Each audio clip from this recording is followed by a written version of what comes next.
Have you ever wondered what it would look like to connect more deeply with yourself? What if there was one tip, strategy, technique, or way of thinking that would help you to lead yourself into a life that you can truly be proud of? Lead yourself into a life where you were achieving what you wanted to achieve, but even more importantly, you felt the way that you want to feel. Well, today with our guest, Eric Bedell, we're going to be talking about how to connect more deeply. We're going to be talking about self-leadership. We're going to be talking about self-image. And if you're new here, welcome to the Be Better broadcast, where we come at you every Monday and Thursday at 9 a.m. Eastern Standard Time to bring you experts and guests that will help you to live an even more extraordinary life and achieve self-mastery. Today, we're talking to Eric Bedell, who is a master in this area himself, and I'm going to introduce you to him in a second, but there's only one fee for you to be watching this show right now, and that fee is not watching an ad or a sponsor or anything like that, because those things are kind of annoying. The only fee is when you take away a piece of value from this show, whether it's a tip, strategy, different way of thinking, or maybe we made you smile or laugh, whatever it is, share this show with one person who could use this advice in their own life. Share it. Follow it wherever you're watching, because we're about to bring you Mr. Eric Bedell.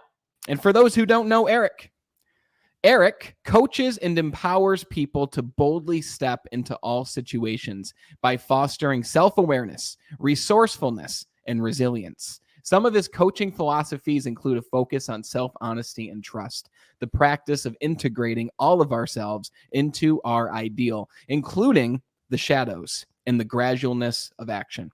Eric is a laid-back, connection-driven human. A few influences on his unique approach include triumphs over disordered eating and poor body image issues, touring the world as a punk drummer, super cool, and healing from a traumatic divorce. He believes that by uncovering and admitting our deep truths, we can then take aim in our best future direction and act incrementally along the path to becoming who we wish to become. Eric, quite the intro, brother. Welcome to the show.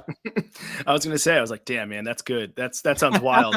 No, I really appreciate it. Thanks so much for having me. I'm looking forward to this. Really. No, it's my pleasure, man. I just read that again, and now I'm wondering, like, when did you tour the world as a drummer? What did that look like? I think even up until COVID, it was still happening, and I still play in the same band. Man, I don't know. It's been easily it's been the best vehicle for me to experience the world. It's crazy.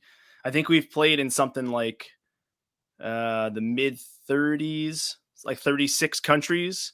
Damn. Yeah, it's been crazy.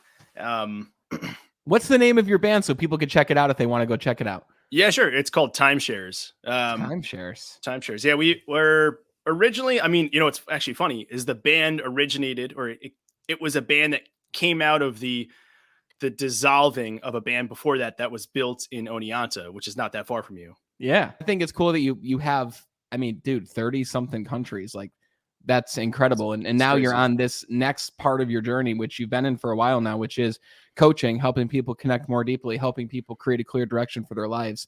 Like, I was reading into what you do and I was watching a lot of what you do, and you talk about leading ourselves in our own lives. Like, what does that concept of self-leadership look like? Like, what does it even mean to lead ourselves in our lives? Yeah, it's kind of a big one. I think the easiest way to start with that is there are so many times I work with clients that when you ask big questions of like, what are you actually aiming to do? Like, what is the goal you have with your life? What is it that you really truly love to accomplish most? What is it that you've been avoiding that you think if you were to chase it would make the biggest difference in the resulting life experience you could have? Most of the time it's really challenging for people to answer those questions. And I think that's why self-leadership is such a bright light in that, is that it's about learning how to aim at a target and start driving yourself towards that on your own accord. Really getting in touch with what it is you are after and learning how to self-generate that momentum to begin moving in that direction. That's truly what self-leadership is. And it's not having to check in with external stimulus, external resources, getting feedback from other people in order to determine what your best aim is. It's about being able to check in here and figure out what that movement is that you need to take. Interesting. So it's like having a clear sense of direction to what it is you want to achieve, to who it is you want to become. You know, I'm sure that you've had a lot of situations and instances where you ask people, like, what is it that you want? Like, who is it that you want to become? What is it that you're working towards? Mhm. And I found that with these conversations with other people, a lot of people, they don't really know. And they almost feel ashamed when they say things like, well, I don't know what it is I want. I don't know what I'm working towards. I never really thought about that, is what a lot of people say. Mm-hmm. So I understand the importance of this clarity of direction. And listen, man, like, I'll be the first to say that it's easy to say, well, I want this, but in a month that can change drastically. Like, I had no intention of even starting this podcast until I started to interview a few people. And I was like, wow, it would actually be really cool to incorporate this into my mission, which is to help and reach as many people as possible and help them live extraordinary lives. Right. So how is it that you guide people to even discover what it is they want so that they can even lead themselves in that direction? Yeah. First off, that's a really good observation. I think that the first thing you said, where if people get asked what it is they want, what is they're really after, there can be some shame. Can be some guilt around, well, I have no idea. Like, I don't even know where to begin. I'm not sure. I've never thought about that. That's okay. This is like this is the process of getting back in touch with what that looks like. Because the alternative is you keep going in an aim that's directed outside of you, and you don't get in touch with what it is that you really are after. Because even just getting a few degrees closer to something that really rings true for you, I think, is a huge success. It doesn't necessarily, you don't have to end up in this destination that you think is only, I have to figure out exactly what it is I want, get there as quick as I can. Oh, I have a purpose. It's not even about that. I think true success in self-leadership, in getting, like, figuring out that aim, is every day striving to get 1%, 1% better, 1 degree closer. It's funny, like, a lot of my clients will say, like, our coaching work, like, doubled in terms of how I viewed things. Cause I started reading James Clear's Atomic Habits alongside it. Cause, like, a lot of the philosophies I approach my coaching clients with, there's like a symbiotic relationship with that. It's about shrinking the aim down, shrinking down the steps. And so, like, even in this case, like, right, we're, like, talking about the beginning. How do you determine what your aim is? How do you know what you are going after? Well, maybe it's more helpful to say, what would be the best thing you could do for yourself today?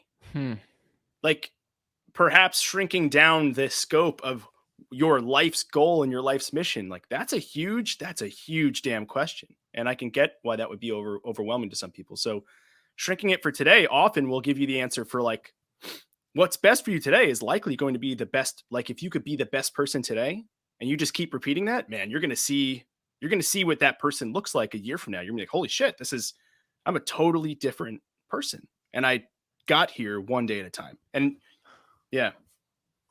I really, really love that viewpoint, man, because we're heading to the end of the year right now, right? And maybe for those listening, we're already in 2022 or whenever it is you're watching, but the truth still rings true, which is, at the end of the year, people say to themselves, what do I want to accomplish this year? Right. And they write down, I mean, you're a strength and training coach, man. You see this probably every day. People write down, oh, I want to lose this much weight. I want to look this way. I want to be able to fit into my older clothes, or I want to earn more money, whatever kind of goal it is, whatever kind of thing it is.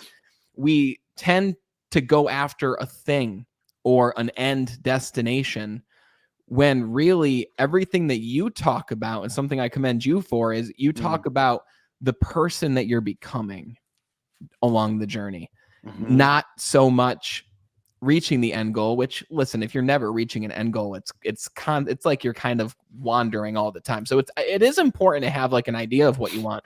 But I like how you say, hey man, even if you don't know the exact thing that you want right now, what could you do today in order to become a better person today? What could you do today in order to make a 1% improvement on yourself? Because when you start doing that, you'll find new opportunities and new things will come your way, things that you never even could have imagined before. Mm. So those are some profound insights, man. So like, how did you discover those? Like, what's your own personal story, and how did you really arrive here doing what it is you're doing now as a coach? Mm. Um, okay, I'm going to answer that, but I'm just going to touch on one thing you said, because I think it's really important, and I hope it rings for people, and this like really hammers home what the first part that we're talking about. Um, like having a goal is incredibly important. Having an aim, having a destination in mind, having this thing that you really want to achieve, that's important. That's going to allow you to navigate. But then when you break down, like, okay, if I think about that person that accomplished XYZ, lost this weight, put up these numbers in the gym, landed this job, owns this role, uh, you know, destroy their sales numbers, whatever. What are the actions and behaviors that that person does? So if you think Mm-mm. about like you a year from now, what is that person doing on a daily basis? What are they thinking? How are they talking to themselves? How are they holding themselves? Are they slumped over in their desk? Are they sitting up tall? Like really simple stuff, but decoding the actions and behaviors of that future realized version of yourself, you start acting the best of your ability on those things today. And that is going to bring you there. And if it doesn't bring you exactly there, it brings you to the person that could be there. It allows you to, it'll open up other doors. Maybe there are other directions. Maybe the podcast becomes the thing that you want to do and not going into sales. But like those behaviors are the things that you're really after anyway. Like that's really what's going to bring you the return. At least I believe. I just wanted to throw that in because I think that's like a hyper important thing to think about. I think it is really important. And because you brought that up, because I agree, these actions and behaviors, like when you're coaching and working with people who get the greatest results, okay, like think about your clients, think about when you see someone doing something or becoming someone that you're like, wow, damn, like I'm really proud of this person and who they're becoming. Like, what are the actions and behaviors that you're seeing exhibited by those people versus the people who aren't getting the results that they want? Mm-hmm. It kind of is like the central thread that unites all those successful clients and my own story, which I should still answer your question. uh, I think first of all, it starts with honesty. Um, and that can be brutal. That can be really a hard pill to swallow sometimes, but it starts with being really, really honest with yourself. And, you know, like looking at really, where are you now? Where would you like to go? If you don't know where you'd like to go, what's a decent aim? What's something that's better than not aiming? Um, and just getting super, super honest. That honesty is going to be important as you progress in your journey of, you know, am I achieving what I want to achieve? If the answer is no, it's like, am I putting in the efforts that I need to put in? And only you can honestly assess that. Like you could tell your training coach, yes, I did the warm up and I did, you know, my 10 sets of these reps or whatever, but like only you know, did you put in that effort? Like you have to gauge in here. So I think a lot of this comes from a place of honesty. Um, I think those are the clients that tend to succeed the most, are the ones that they get real with themselves. Hmm. Um, and I think the other thing like that kind of comes into line with like the behaviors and the actions is um, it's unique to everyone's goal. Everyone's goal will require a unique combination of behaviors and actions. It's not like, you know, I think it's a great place to start. And people are like, here are the 6 things that every successful entrepreneur does every morning. And it's like, great. All right, cool. But like, is that relevant to you? Maybe not. Mm. It's about finding the 6 things or the one thing that you can stay committed to every single day that you know is helping you along the journey. Um, it's the consistency, the committed, consistent action, whatever the action is. It's checking in with yourself, being like, is this bringing me what I need, what I want? And then performing that, even if you don't feel like it. And especially when you don't feel like it, because the return on that is going to be far greater. Like if you're, you know, to get to my goal, I need to put in 5 days of extra movement a day, or 5 days of extra movement in a week, 10 minutes, 20 minutes of walking, jogging, whatever. If you stay on that path, even you get up in the morning, you feel like crap and you don't want to go out for a jog. Guaranteed, when you complete that jog, you may be sore physically. There may be some discomfort. You may have pushed through it. It could be, but you are going to know that you are doing what you need to do for yourself to become better. Like, that is what makes the most successful client, is the one that goes, I'm going to check in with what's most important here. Is it some days, if you feel like crap, it may be most important to hit the pause button. Some days, but most of the time, if you check in, you're like, my knees hurt a little bit, like, my legs hurt, but probably what's best for me. And if I'm totally honest with myself, I can get up and do this even for 10 minutes. Like, if you keep repeating that, man, you can't feel bad. You can't emotionally, psychologically feel bad. You are doing what's best for yourself, and you are seeing that in real time. Well said, man. Well said. I like a lot of what you just said there. Like, find your 6 things versus just like, watching a video and seeing what everyone else does. And then when you see that you're not doing any of those things, you feel bad about yourself, and then you stop watching it. And it's like, sometimes it has the opposite effect of really what it is that we want. Like, I like that idea of checking in with yourself and just being honest with yourself. And before you even create goals, before you even create a vision, maybe it's just as important to ask yourself, okay, where am I now? Like, where am I physically? Where am I emotionally, financially? Becoming very, very clear about that first. And even asking yourself, okay, well, what are the actions and behaviors that have caused me to be at this point? And maybe one of those areas you're doing really well in, but maybe one you're not doing as well as you'd like to. Maybe you're like a 2 out of 10 when it comes to fitness. You know that you should be getting up and going to the gym, but the bed just feels so warm in the morning that it's really hard to do that. So for the person who does say, I really want to become more fit because I know that I'll feel better. I've been more fit in my life before, and I just know how I felt during that time, and I want to get back to that place. But it's so difficult for me. Like, I don't even know where to begin. Like, for that person, and I ask you this specifically because of your strength and training background too, like, how can that person summon the self-motivation in order to make that happen? It's a great question. The first thing that caught me is, I don't know where to begin. That's a lie.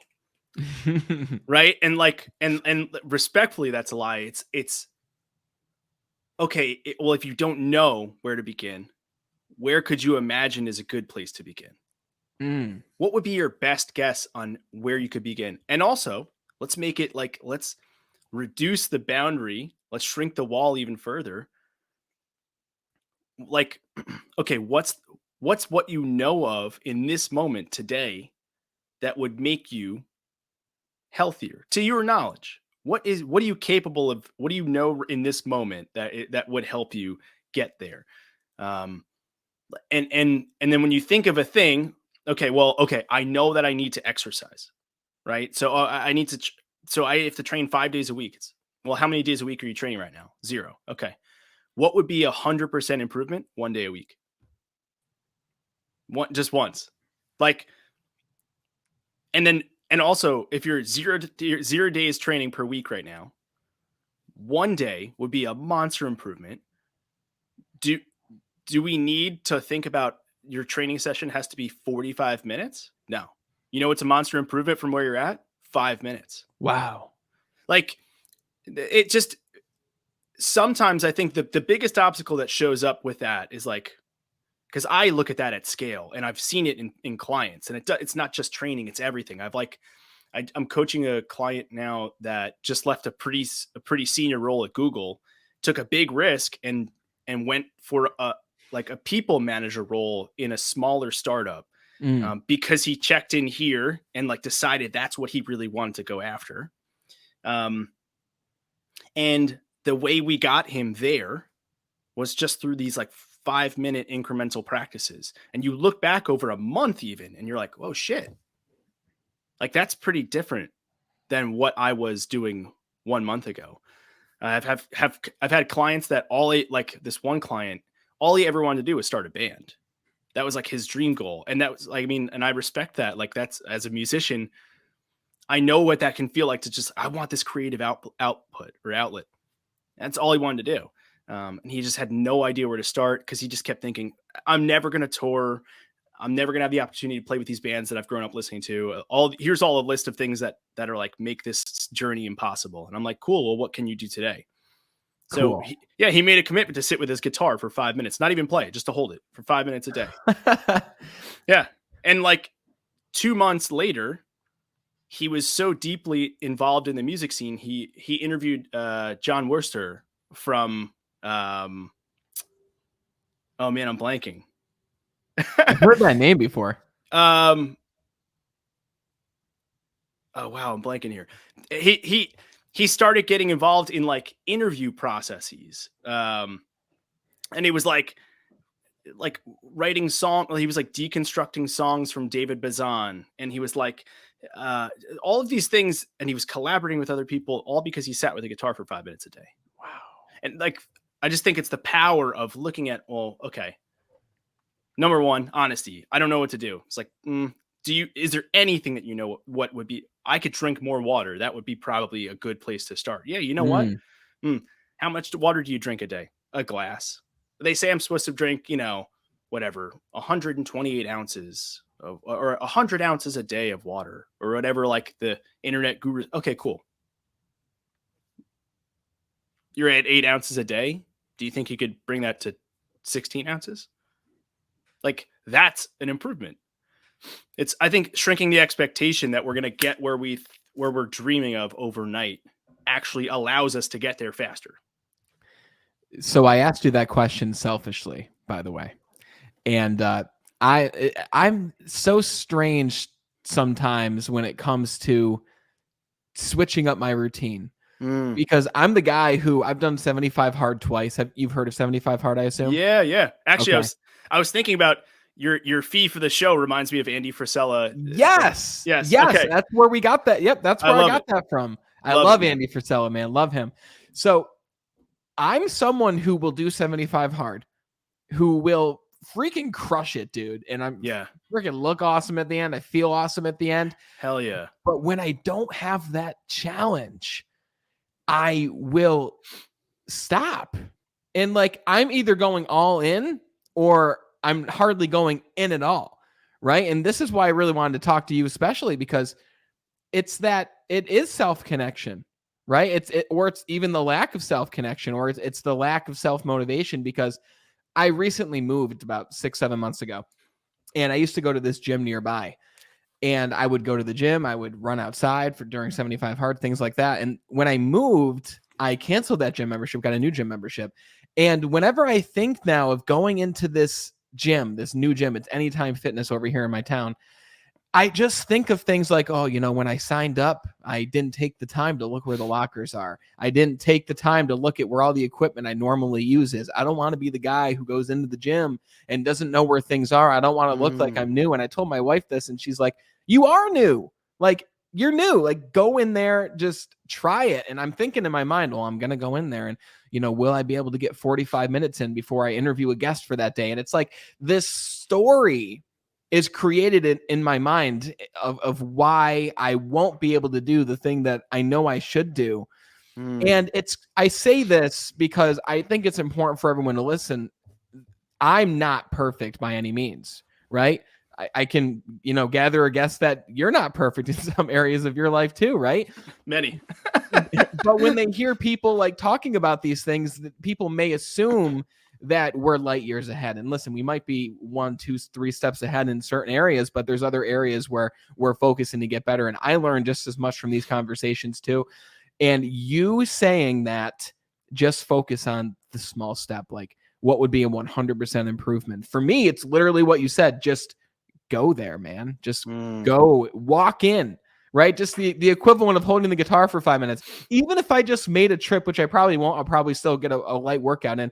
Even if I just made the trip to walk in there, now that I have some more time, and look around to see where things are, look at the equipment, check out the equipment, maybe try a new piece of it, talk to the person at the gym. Like, there's all these small steps that I just skipped over. And I'm immediately thinking of the hour workout in this foreign gym environment when I've been thinking about the wrong thing the entire time. Maybe instead I should just think about what's the smallest step that I can take instead. I love that. I mean, number one, I just so appreciate you talk about honesty. I just appreciate you sharing that that question was coming from a place where like, hey, you're thinking, how do I move forward for myself, and how can we have this conversation that maybe I can use my just. I think that's such a beautiful example to give like the people that listen to the show. Number one. Number two, I just heard you, even as you talk that through, you immediately had like 4 or 5 solutions instantly when you take away this heavy weight, this burden of expectation.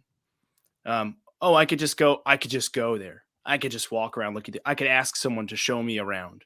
I don't even have to go there for a workout.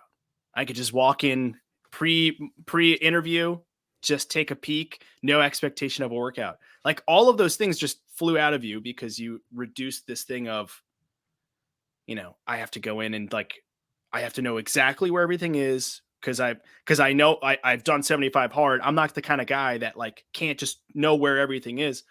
And so I think, it just keeps coming back to it, just getting really honest with yourself. It's like, hey, you know what?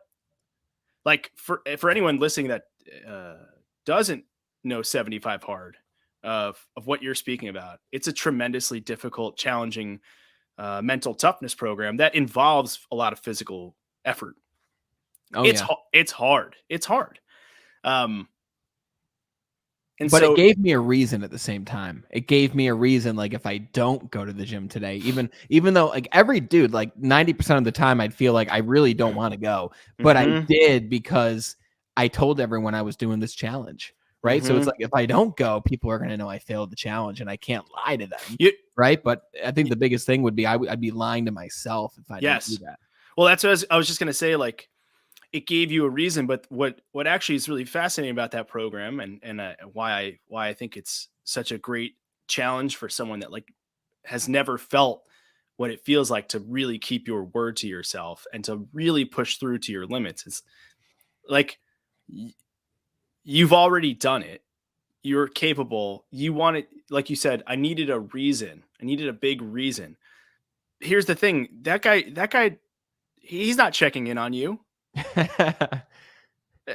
You created your own reason and convinced yourself that someone else out there was like eyeing on your progress.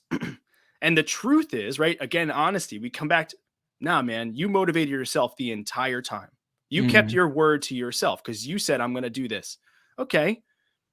So what is a thing that you could happily explain to people when you run into them at like a family thing or a friend, whatever, that people are have this, because I'm also tying in the thing, you like declared you're doing this program. And so there was like an accountability thing. So it's not bad to have accountability from external sources. We are human beings. We're socially wired. It's built in. We need it in a lot of ways. But like, can you choose something that you create? I'm just going to like build yourself your own 75 hard program. It's like, that's what you did. That's what you did anyway. Like you took somebody else's template. It comes back to this. There's a parallel to what are the 6 things every great entrepreneur does every morning? It's like, right. It's like, who gives a shit? What's the thing that I can do every morning? How can I create the challenge for myself? That's not a challenge. And this is the other piece that I was going to say, 75 hard, also not sustainable. It's not meant to be. That's why you said like, oh, I'm either going all in or I'm hardly going in. It's like, cool. Well, that's because you're human. And like, you have to bring it back down to like, well, what can I go all in on every day? Wow. Like, then you will feel that. And then you'll have those moments, the 75 hard periods where you're like, I'm really going to swing for it. Like, this is like the boost. But then I come back, to my coasting speed instead of like full throttle. Like I come back to coasting and I can maintain that. Oh my God, man. I think a realization I just had is I need to create a Be Better blueprint. Yes. A program in itself that is not a ripoff of 75 hard by any means, but is unique in itself, that is something that is sustainable for me to practice. I'll practice it myself, see what those results look like. And then we can share that with everyone here too. That's super cool, man. I appreciate the positive reinforcement, by the way. It's awesome. Yeah. Well, I mean, I would personally for one, love to see the program when you write it out. And and also, I just want to throw in 75 Hard was written for himself. Yes. So it actually starts from there. And really good example of self-leadership, and how could you create a Be Better program that is just for you to be better, and something to hold yourself accountable to yourself externally. It's on paper, it's in your whatever. I mean, but I love seeing you're like, yes, dude, I gotta put this thing together. I think that's amazing. What a cool realization. Thank you for helping me come to that realization. I love Yeah. that. I think the takeaway here is create your own thing, right? Create what works for you. And if that's the way that you self-motivate, right? But start small, take those small steps. I love that, man. So enough about me. Let's talk about you. Where did Eric Bedell begin on this own journey of self-transformation? Like, was it while you were traveling with the band? Like, was it afterwards? Like, tell me about how you've come to where you are and arrived as a coach helping other people now. Yeah, I'm going to try to keep this, I'm going to try to like really keep this short, because it can be quite lengthy, I think. Because it's been the majority of my adult life, what has led me to this point. The beginning period where like it really kicked off was, I was about 12. I was severely overweight, and I kind of just realized I had hit this pinnacle of being bullied. I changed my bus route more than once. I was asked to step off of my team sports, like youth football team. I think parents were a little concerned that I might injure their kids on our team because I was so severely overweight. So I got moved up 2 weight classes. There's just a serious just like perpetual bullying, and I had deduced at that moment that being overweight was bad, and being underweight would probably be good. And so, I took matters in my own hands, and I deduced that I had arrived at being overweight by overeating. So I underate. Went through about a 1.5 year battle with anorexia. All I wanted to do was be thin, because being thin meant that I wouldn't be bullied, and perhaps I could be more liked. And it was pretty brutal. I was only eating meals with like my family, so I wasn't tipping them off. Eventually, when I dropped under 100 pounds, the alarms went off, and my parents stepped in. They got me the help I needed to level out physically at that time. And I spent the rest of my years up until college, like really, really focused on my body image. Because even after I lost the weight, what was like really messed up was that I achieved all the things that I thought I would get from doing such a drastic thing. I became more liked. I got my first girlfriend. Wow. I was playing on sports teams that I wanted to play on. I was fast, like much faster than because you drop 50% of your body weight. Like, man, you're going to be trucking. And so there are all these things that were like positive reinforcements, and still I felt in here, it just didn't match. And because I knew I hadn't done it the right way. I knew I hadn't cared for myself in the process. And there was a lot of guilt and a lot of shame. And I was, then I just stayed as thin as possible. I stayed as thin as possible. I was like hyper concerned over my food. I ran a ton because that's the only modality I knew. It's like just ran. I was so skinny. And I maintained that because that meant I could maintain, this is over dramatizing now, but like I knew in the moment it could allow me to maintain friendships and being liked by people and not being the source of humor. And so that was really like the catalyst. And the ship really got righted for me in terms of my physical health when I got to college and I got introduced to strength training. Because that was the first time that I was like, wow, I can manage my weight and do it in a way that's actually beneficial to me long term. And I started to see the real benefits. Yes, I was gaining a muscle because I became more focused on a certain type of training, and I was getting stronger, and my shirts fit a little better, and like all that kind of cool fluffy stuff. But I just was like, wow. And I'm getting stronger, like outside and inside. I was like learning how to care for myself for like the future me, like not just to like, and not doing it for external validation. Like I was like, whoa, this is cool. This is like really a huge thing. That was like a very important part of my life. Parallel to that, I was like playing music since I was 14. That was the punk and hardcore environment was the one that like gave me a home when I felt bad in my own skin. And so like that kind of like, that's why it became very important for me. Because I had this community that accepted me, whether I was thin, heavy, whatever. And there's some nuance to that too, but I'll stay away from that. Cause like, I want to get to like where I am. Let me ask you real quick though, too, Yeah. because I find it fascinating how when you initially dropped 50% of your body weight, you said that you were starting to see some of the external things that you wanted.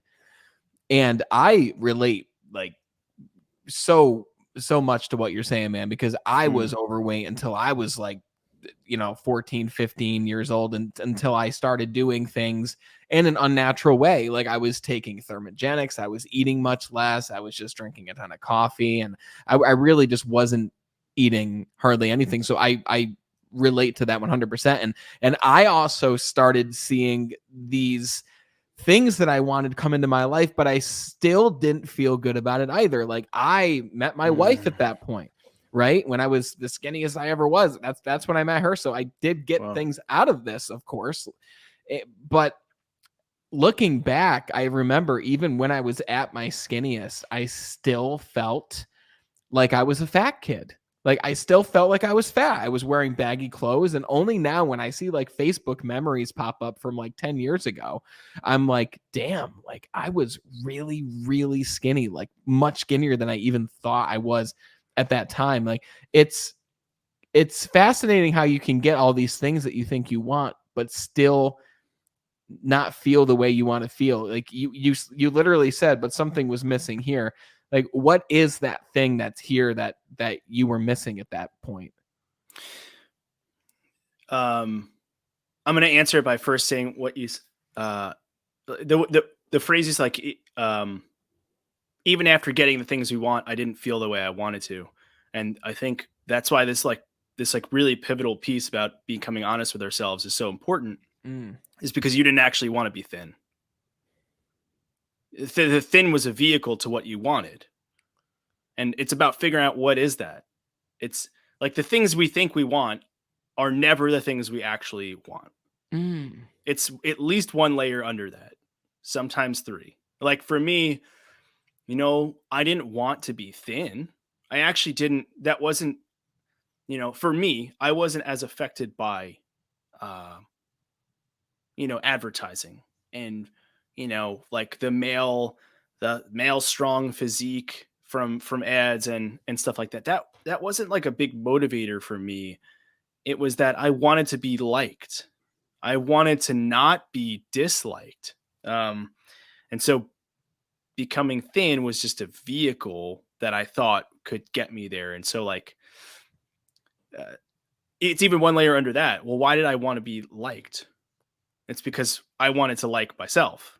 And so that's why even when I started getting these things, they weren't, because I wasn't taking care of this thing. I didn't like how I did it. I didn't like who I was being to have that result happen. And so I think like really like that's why working with a coach it can be such an important, amazing tool, is because it's really getting to the bottom. It can be uncomfortable, like really digging through these reasons and these answers. But like, people will sign up to work with me that want to, that want to lose weight, but they're not really after losing weight. They're after what losing weight will deliver for them. And if we can start solving for that, oh man, you can enjoy being that person long before, and you can still aim for losing weight because that could be beneficial for your physical health and your family and your longevity, how, the amount of time you're on this planet and what quality of life you have. That's fantastic. But you can start acting in a way that you are proud of every day. And that's what I think that's what most people are after. And so it's like, I think it's about, really, really getting 2, 3, 4 layers deeper of like, what do you think you want? Why do you want it? Why do you want that? What's behind that? What's behind that? And, being allowing yourself to be vulnerable enough to get to like check yourself. Is that really what you want? Why do you want it? Like, keep going, because there are ways that you can start going after that'll bring it to you much faster, number one. And number two, do it in a way that like future you is like, hell yeah, dude. Like, thank you for doing that. Like, thank you for caring for yourself in a way that 70-year-old you, who by the way exists, at least in quantum theory, that person's there, the person's there, and they're like, yo, thank you for when you were 16, not punishing yourself with another 30-mile run because you needed to be invisible thin. And instead doing a 3-mile run and making 1 or 2 better decisions at the dinner table. Like, I don't know. I think I'm bringing us on a tangent here, but I think it's a really well thought out and very insightful tangent, though, because you said so many things in there. And I mean, really, anyone listening who has the things in their life that they wanted, yet they still feel that something is missing, I recommend you rewind 5 minutes and you just re-listen to that again and again and again. That whole idea of peeling away the layers to really discover what it is you want by asking yourself, why do I want this? Okay, well, why do I want that? Like when you were now strength training in college and you started to really find your place and you really started to really find yourself at the same time, what did you realize at that point that you did want? And what did that self-transformation look like for you? That's a great question. I mean, it unveiled to me, I think the simplest way I could put it is I went to school for music industry because that's what I was doing. I was booking shows in high school, and all I wanted to do was spend my time around music and play music and, support bands and put on shows. And all I wanted to do was be in the music industry. And I got to college and I was like, nope, this is not it. This is not fulfilling that thing. I started getting it was like, I started to realize, I didn't know it. It was very subconscious, but there was just a thing that was like, that's not what I want. That's not bringing me what I want. And that's when I discovered that, I actually want to learn more about why it is we think the way we think, as individuals and as a group. So ultimately I graduated from school with a degree in psychology and a degree in sociology. I started to uncover that what I wanted was actually far different than this thing I was chasing. Like the thing I was chasing, music industry, it's because I wanted that had been my vehicle to get me like that far. And I started really asking myself more questions, and I was like, I love music. It brings me a sense of like joy and satisfaction that like few other things do. But it wasn't enough for like when I thought about like a career, what I want to do every day. So it allowed me to open my eyes to the fact that, it's okay to change gears. And perhaps this thing is going to bring me even more of that. And, cool, I don't have to stop playing music. Like, I can still participate in that. So yeah, that was it. Like I started to like be able to check in with myself a little more deeply. And that really was like, that was the beginning of the next like monster phase that led me here. Yeah. That's great. I love that. And I want to talk about that phase because specifically I want to know, like, now you're at the point where you help other people to make these changes in their own life, right? Like, when did you say to yourself, I want to help other people to do this because now I understand the vehicle that helped me. Maybe that vehicle will help others, or maybe I can help them discover their own vehicle. Like, when was that when you decided you wanted to help other people do the same thing? I can answer that immediately. That it was in college as well. I mean, I got certified as a personal trainer when I think I was 19. It was the first certification I got because I was like, whoa, this is it. And I'm so grateful that I did that.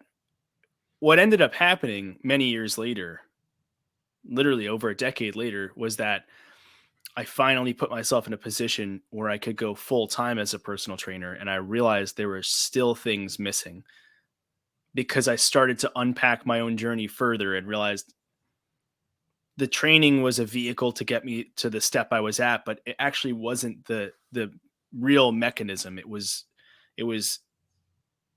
more psychological. It was way more psychological. So I got certified as a life coach through Erickson International and started working on ICF accreditation.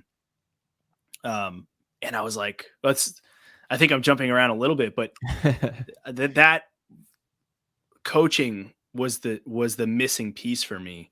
So I knew I wanted to help people when I was in college, and it was the modality that I did know. And I look back on it now, like I'm now doing both physical, like personal training and conversational coaching work. And I don't look down on the personal training whatsoever because number one, it's super vital.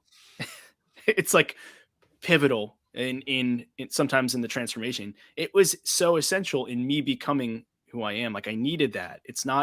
There's no lesser than or greater than in terms of modalities. It's just like, oh, can we use both of these? That was an essential part for me to get to where I was in order to look at the conversational coaching part to make the additional, a little tweak here in terms of like how you communicate with yourself can make a monster impact. Not just, can you stay committed to your workouts? Like you can go even like a little bit deeper and you can pair it with conversational coaching. Yes. So yeah, hopefully that answers it. But I mean, really what's fascinating is I had sort of written off doing any sort of one-on-one intimate work with people in a conversational way. I could have. Why did you write that off?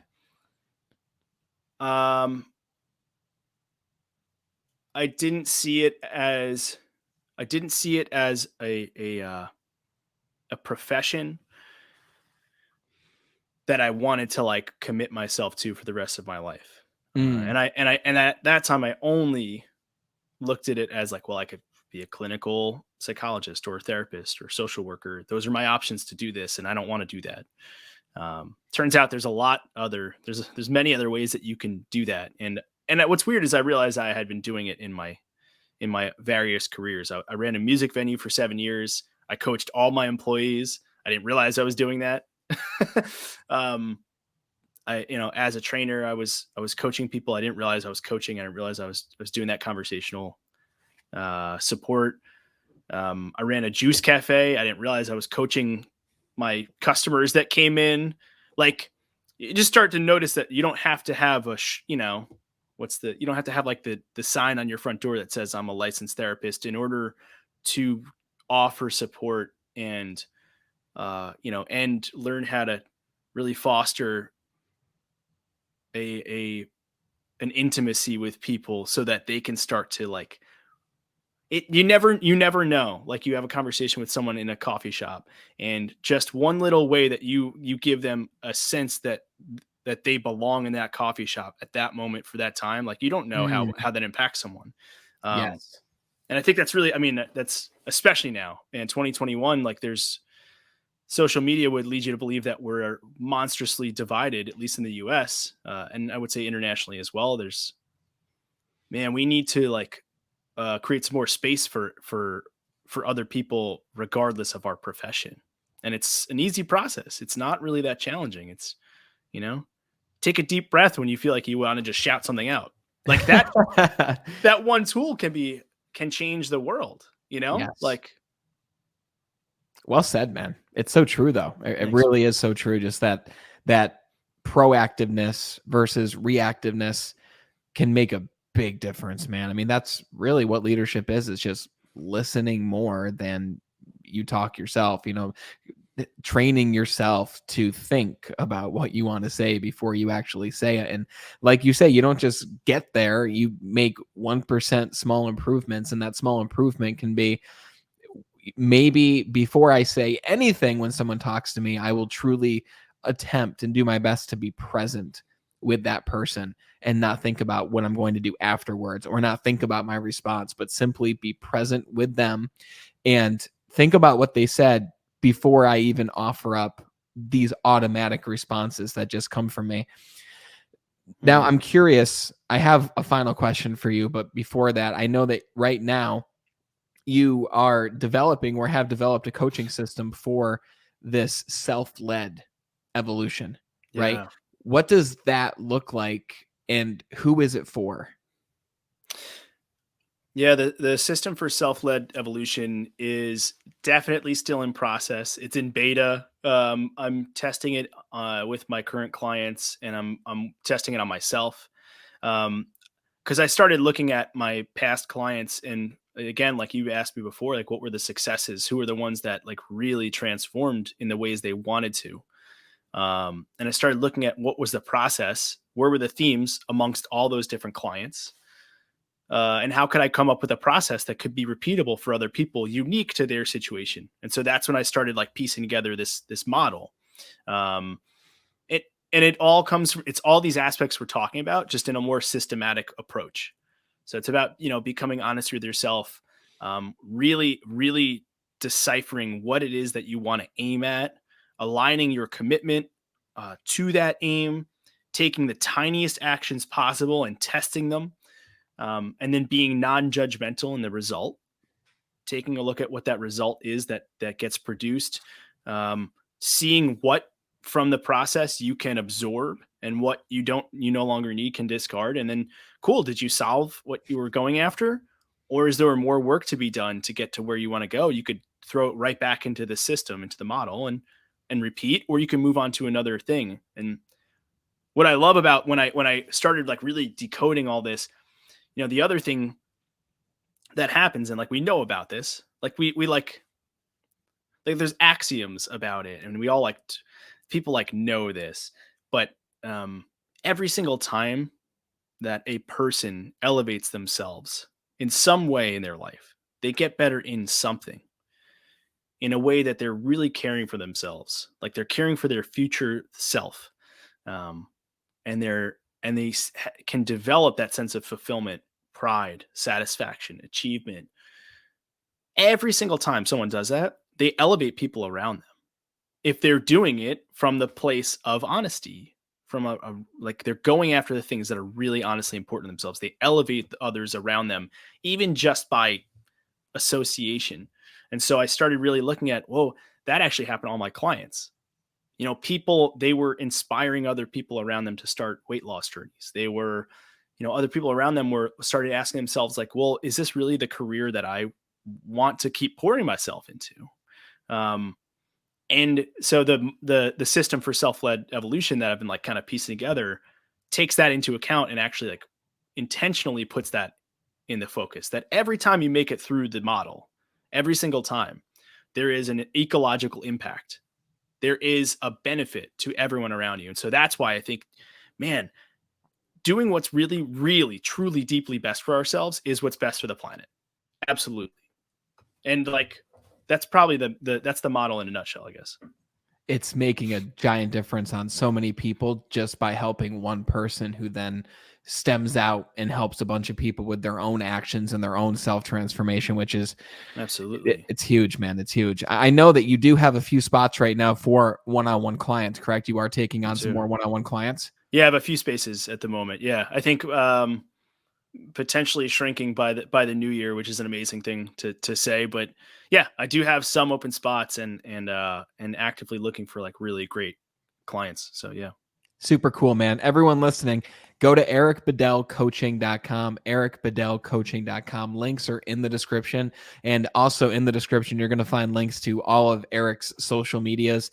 Where's the best one to really follow you on, Eric? Like, where are you most active? Where can we expect to see the most from you? Yeah, if I'm being totally honest, right, I keep coming back to that this feels like a central theme for our conversation is is honesty, is I'm very inactive on social at this point because I just don't know if it's what's best for me. Mm, So if any, Instagram probably okay. is my that's where I like keep track of like my friends and that play in bands, and like I do promote my interviews and stuff like that. So that would be the best. But website and just getting in touch, like I offer free intro conversations, and so like if, like don't be afraid to reach out and have that conversation. If you want to get to know more, if you want to follow more, like let's just go to the source. Like let's just have a conversation. And yeah, I don't know. Just want to invite you to do that if you have any sense that this could be an interesting thing for you. Amazing. I do have one final question for you. Nice. And that is, if there was one thing that we can do right now in order to connect more deeply with ourselves, what would you recommend that one thing be?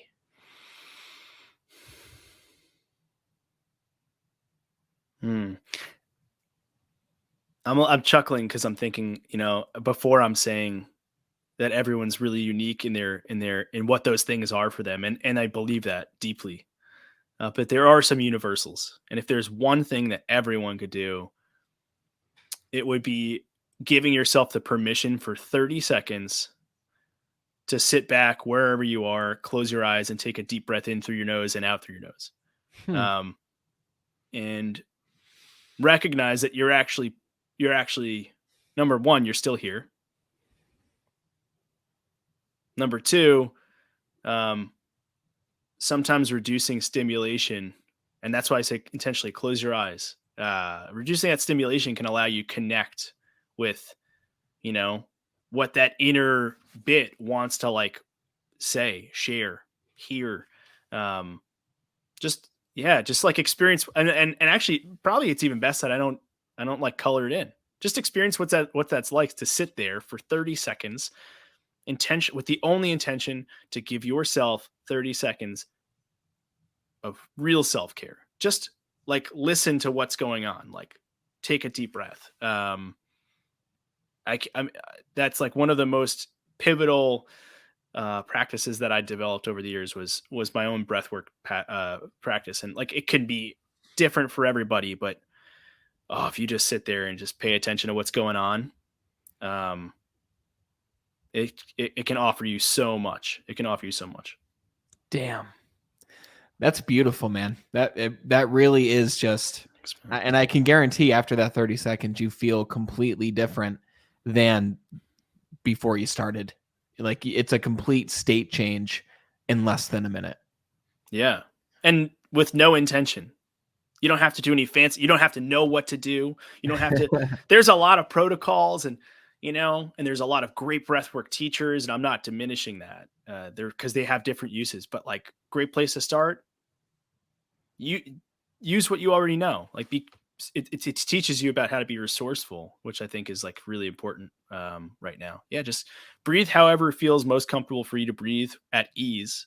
Try to close your mouth if that's physically possible for you to just use your nose, but yeah, just experience what that I try to do that with my clients when we step on calls because it brings you I find most often it brings people to a much more willing state For emotionally. sure. And so like exploring some things that could be uncomfortable even after just 3 breaths through your nose is just and there's a lot of we could nerd out and we can go into the physiological reasons for why that is, but I'll save that if anyone wants to like reach out Just and we see can how it makes you feel. Just do it for yourself and see. You don't even need to know how something works to do it and get the result. just I give it a mean, dude, shot. I've been doing it while you've been talking right now, and I'm feeling just like very oxygen rich right now. So I Yes. appreciate that, man. Eric, it was a pleasure to have you on the show. Thanks for the great conversation, and I look forward to next time. Yeah, thank you so much for having me. I really, really appreciate it.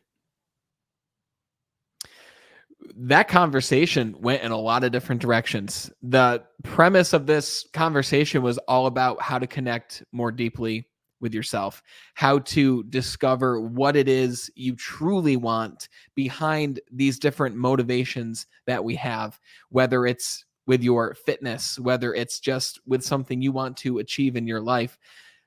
the real reason for why we want that might not be what we think it is right now. And we can get there by truly peeling back all those different layers and continuing to ask ourselves, why do I want this? Why do I want this? And I think one of my deepest realizations from this conversation was to just begin by doing super small actions and behaviors every single day that you can be proud of.